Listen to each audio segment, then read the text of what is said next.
All right, class. Well, in the last video, we looked at the LLGG model. Whoop, darn, sorry. And again, to recall, this was a decision model, which kind of told you or tried to convince you of whether or not a potential entrant into a common currency union should enter or not. So whether a potential country, not a potential country, but a country should potentially join a common currency union.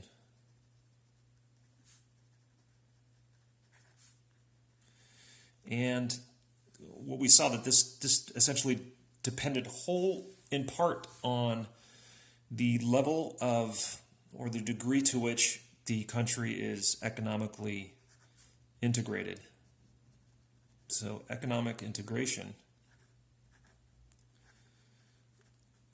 is a biggie. And again, remember, that's essentially, I gave you this objective measure. Your textbook doesn't have it. But if you want to think of it as an objective measure for you to try to attach a number to it, one way of doing it is, let's say the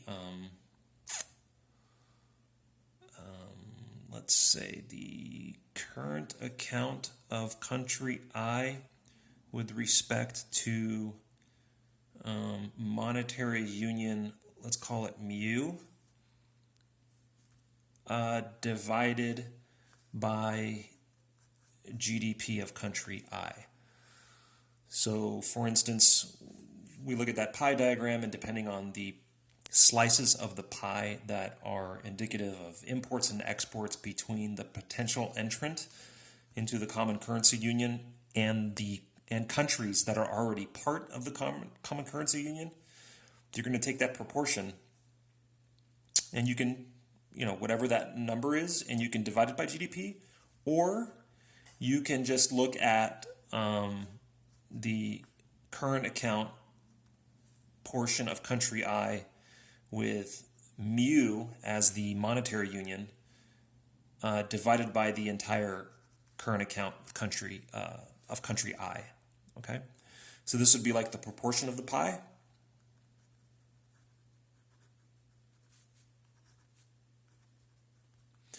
And this would just be the level of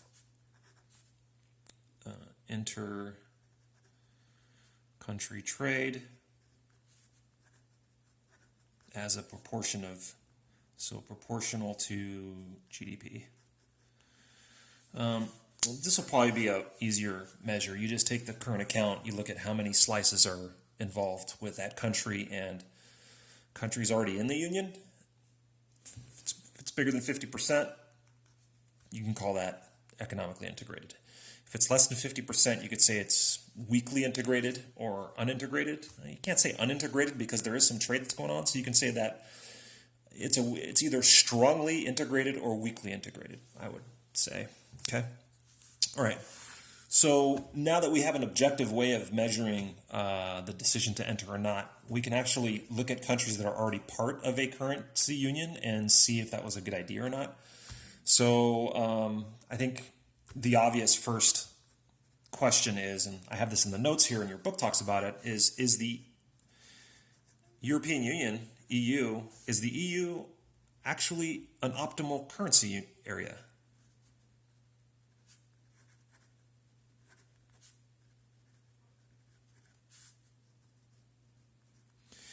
And for example, we can compare this to, let's say, the United States. So keep that in the back of your mind.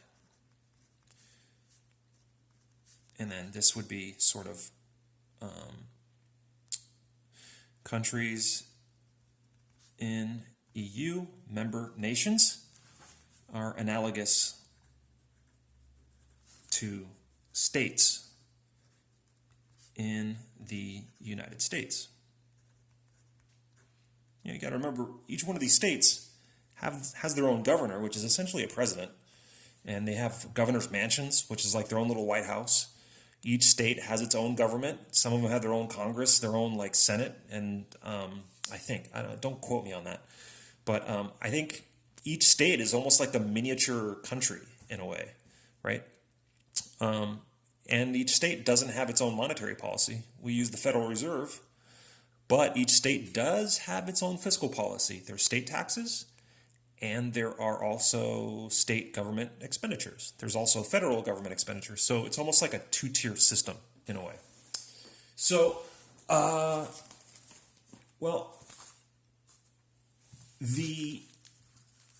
if these countries have stayed in the EU, they're sort of saying something. One is that we would expect a high level of economic integration amongst the members of the EU, amongst E.M.U.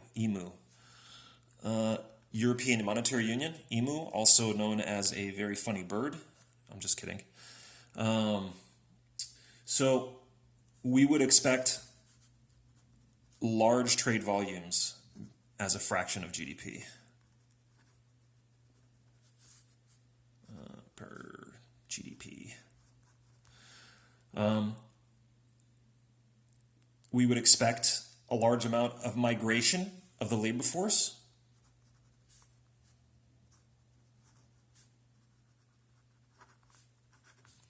Large amount of labor. Get this a little closer so you can actually see what I'm writing. Actually, you can actually get closer and see how actually terrible my handwriting is. If I'm not in a chalkboard, it's basically my kryptonite writing on the paper. So, large amount of labor force migration. Okay. And then we could see a lot of financial investment and financial capital going between countries, okay? In an effort, if there's freedom of capital to flow between countries because there's no real exchange rate risk, then we would expect to see that if there's an investment project in one country, a lot of the capital from the other ones will go to that country and vice versa. So capital will be free to flow between members of these European monetary unions, right? So what we do see, what we actually see in the data is that regional migration is pretty poor. And I mean, this makes sense. People aren't just little robots that can go from one place to another and work. We're humans, so we like to be near friends and family. We don't like to cross over a lot of extensive geographic barriers to get to work. We have a hard enough time convincing ourselves to commute in traffic here, let alone, taking a trip somewhere. Now, that's not to say that people won't take temporary employment, which is a better outcome than staying at home and being unemployed. But we don't typically see a lot of this interregional migration, or at least levels that you would expect. So this has to do with just essentially physical barriers, geographic barriers to doing this. You also have to remember that there's, the EU is made up of many different countries. And these are heterogeneous. So heterogeneous countries. What does that mean?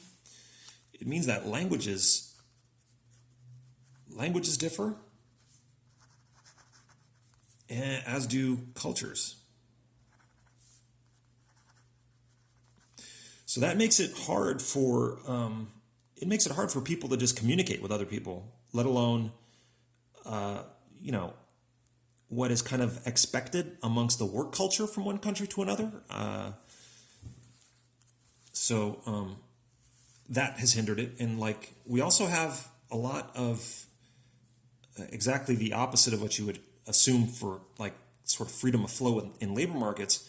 There's a high level of unionization amongst labor markets. in the EU. So it's kind of hard to break into those labor markets because you might not be part of a member, or you might not be a member of a union, and that union stipulates maybe giving favoritism to people of the country that the labor market is in, which seems kind of pretty like obvious, like if you're going to have a union, what's the union going to do? Get rid of its employees to get others from other countries? No, it's there to protect. So in the notes and in your textbook, what I've got here is what we can see that's kind of interesting on this graph. This is actual data. And what it shows us is that we adopted the euro around this point here. It was sort of, this is where most of the countries kind of adopted things.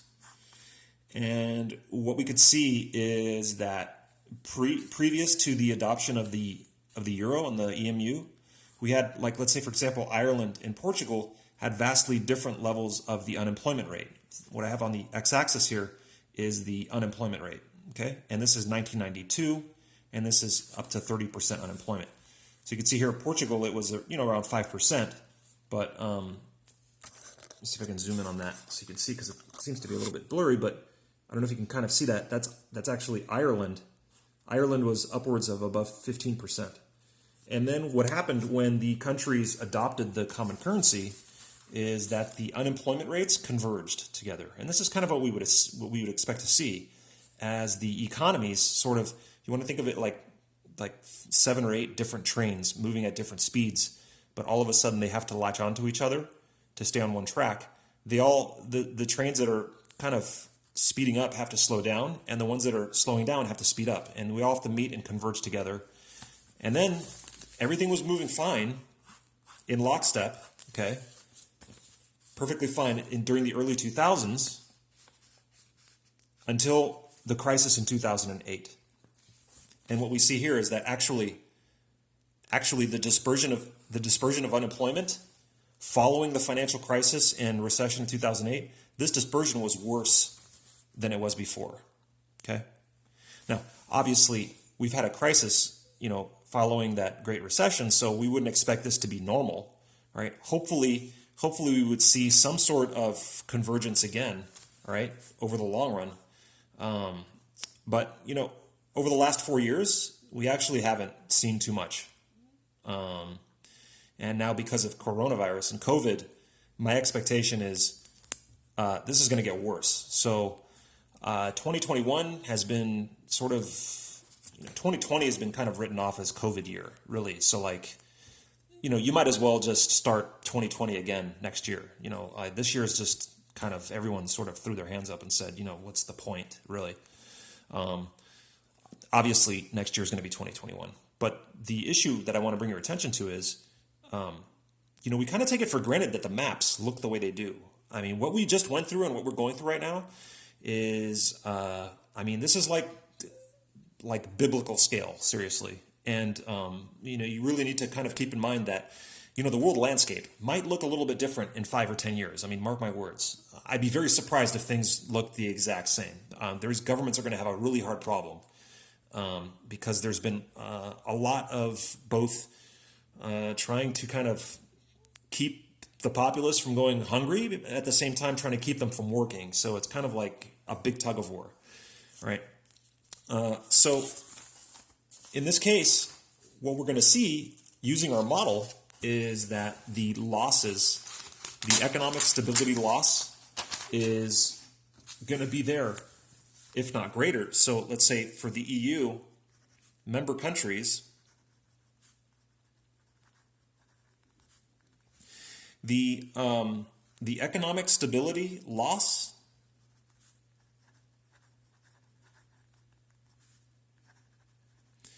is definitely greater now. So this is definitely increased. And the monetary efficiency gains, as we call them,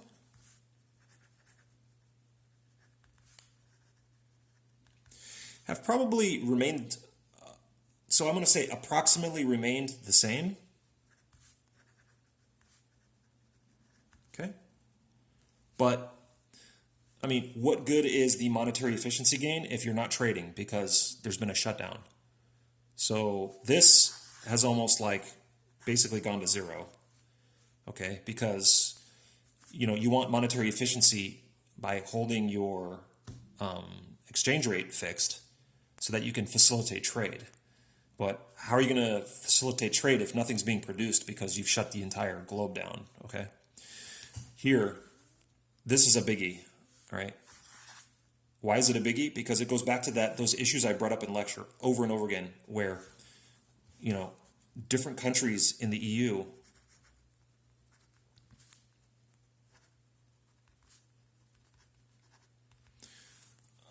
have vastly different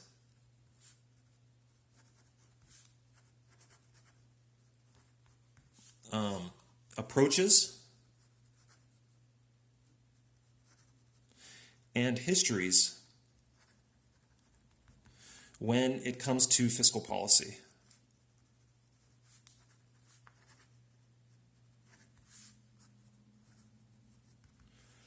I mean, take a look at, like, let's say, for example, Germany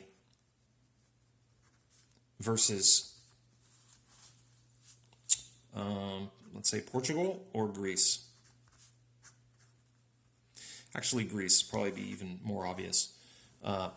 Definitely vastly different approaches to fiscal policy, especially when it comes to tax policies and also when it comes to just spending government money, okay? Both have pretty hefty pension systems, but obviously different economies.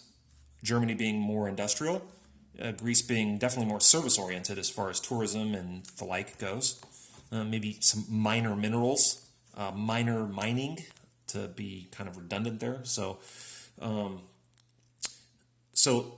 you look at Greece now, or Portugal, or any of the countries in the periphery, if they were to redo this model, this LLGG, my guess is, obviously they're going to be a level of, the theta is going to be way higher than their integration level, right? And largely it comes from this imbalance here, okay? So if we were to look at, let's say, pick a country, let's say Greece here, so this will be, I think we have integration on the x-axis, and we have gains and losses on the y. And this will be the GG curve because gains are increasing in integration and the losses are of monetary or economic stability losses are decreasing in integration. Okay. So this here, like we said, this economic stability loss as a result of the EU member countries going through this crisis has definitely increased. Okay. So there's been a skyrocketing of this. This hasn't really changed. So what we can do there is we can actually we can shift the LL curve up, okay? And let's say this was theta 1. And let's say that the range of integration amongst all EU members was just this range over here. So this was the initial range of economic integration.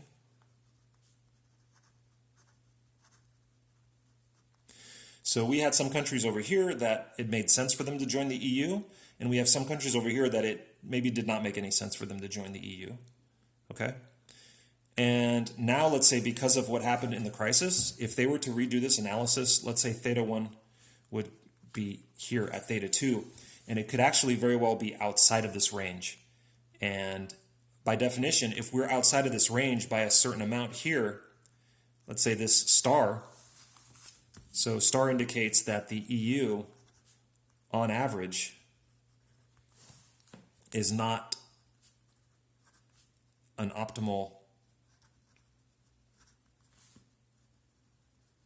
currency area. It means that it's not a stable equilibrium. And what that means is that you are susceptible to shocks. You think of it as like if everyone's seen those bridges that are engineered in a way that when the wind hits them, they're supposed to be put together in such a way that vibrations and different shocks which hit the structure should be stabilized by the very structure of itself. If you did your engineering incorrectly, it could be the situation where you have a shock that is introduced to the system, and because of the structure of the system, the shock is actually amplified. And that could potentially tear the whole structure apart, right? So here, similar, where because of this, what it looks like now is that the actual kind of engineering of the monetary system in the EU is going to open up the European Union monetary system. It's going to expose it to small shocks that could actually throw it off. So we had this big shock from the financial crisis, and now we have this other shock now again from COVID. So who knows if like the third time's a charm, right? And it could like lead to like half the countries just completely going bankrupt. And that would be like, very troubling for that monetary union, right? So now this is just like a normative analysis. It's not exactly positive, a positive analysis. So those of you who aren't philosophy majors might not understand the difference between those two. Now, there are benefits to joining the common currency union, and one of them is that if you are forcing countries to have to rely on using their fiscal policy more to stabilize their economy, what you could be doing actually is training those countries to become a little bit more disciplined. This is sort of the whole example of putting your alarm clock across the room so that when it goes off, you're forced to get up out of bed to go turn it off, and that kind of wakes you up in the process. And so it's sort of this mechanism design, right? So part of the benefits, so this isn't all just a sad story and all negative costs. There are some benefits to joining the common currency union that maybe we haven't really talked about, and that is, it could be forcing countries to be more responsible, okay? And that could presumably provide some benefits. But again, it's a matter of the trade-off, and it's a matter of the degree of introducing this, right? So could things have been thought through a little bit more? Perhaps. I mean, there could have been, instead of, they could have kind of like staggered the adoption of the E.M.U. and made it so that the transition was a little bit more smoother and a little bit more robust in the long run. However, for whatever reason, I guess, it also was kind of funny. It was the turn of the century. So people do this weird thing with years, like as if the year 2000 means something different than the year, 1953. It's a number, okay? It's just a number. It's 2 with zeros on the end of it. The biggest issue, I think, was the millennium bug with computers, but even that wasn't a problem. So other than that, I don't understand people's obsession with the number of a year. It's like this crazy numerology, like, looking at the number 23 or something and looking for it everywhere. Like, it makes no sense. So I think there was some kind of irrational, psychological motivation to start the year 2000 off by a new sort of era or something. But anyways, I don't know. Okay, well, let me end, I guess, the lecture there. And I've got some other things in the notes written that I'm trusting that you can go over in your notes along with the reading in your textbook. So make sure that you kind of have the notes next to you while you're reading the textbook. And perhaps you can kind of take notes and, notate your textbook if you want. But just again, remember that the bottom line is, in my opinion, and I think this is the one time I do agree with your textbook, is that the European Monetary Union will definitely face some significant hurdles in the future. Again, if the individual countries were a little bit more homogeneous in terms of their culture and their fiscal policy, it would lead to a exponential easing of the burden of this monetary union. Okay, but the issue is, and the question you should be asking yourself is that desirable, actually? In my opinion, it's not. I think Europe has a rich culture, right? And part of that is reflected in the way it runs its monetary systems. So as bad as it is, we do want things to be a little bit more diverse, right? I mean, that's kind of what makes it beautiful in a way. So we can't really compare it to the U.S., for instance. So the U.S. is a monetary union, which works if we consider states as individual countries. But then again, we all speak the same language. The food is, in general, not that different. We might use different spices and cook things a little different, but I mean, we all like beef, we all like fish, we all like, different things like that. And I think everyone cooks it kind of the same way for the most part. I mean, the biggest difference, I think, is weather and how the weather impacts the way people cook. But other than that, going from, let's say, California to Oregon, totally different state, is not as shocking of a difference as, let's say, going from, France to Spain, let's say. I'm not sure. But hopefully you get the idea there. Okay. Well, that's it for this lecture, and you'll have another problem set, but that's it for the class. So I hope you enjoyed the class as much as I enjoyed teaching you for as long as we were in person. And I am teaching Econ 460 next semester. It's money and banking. So if you do need another upper division Econ course and you enjoyed the way I teach, absolutely feel free to, feel free to subscribe to my class. But feel free to sign up for that class. And, if we do go online again, maybe you will be subscribing to the YouTube channel because that's where you'll be getting your lectures, but hopefully not. Hopefully it'll just be in person so that I could continue to use my wonderful upgraded Korean chalk that I love so much. Okay, bye.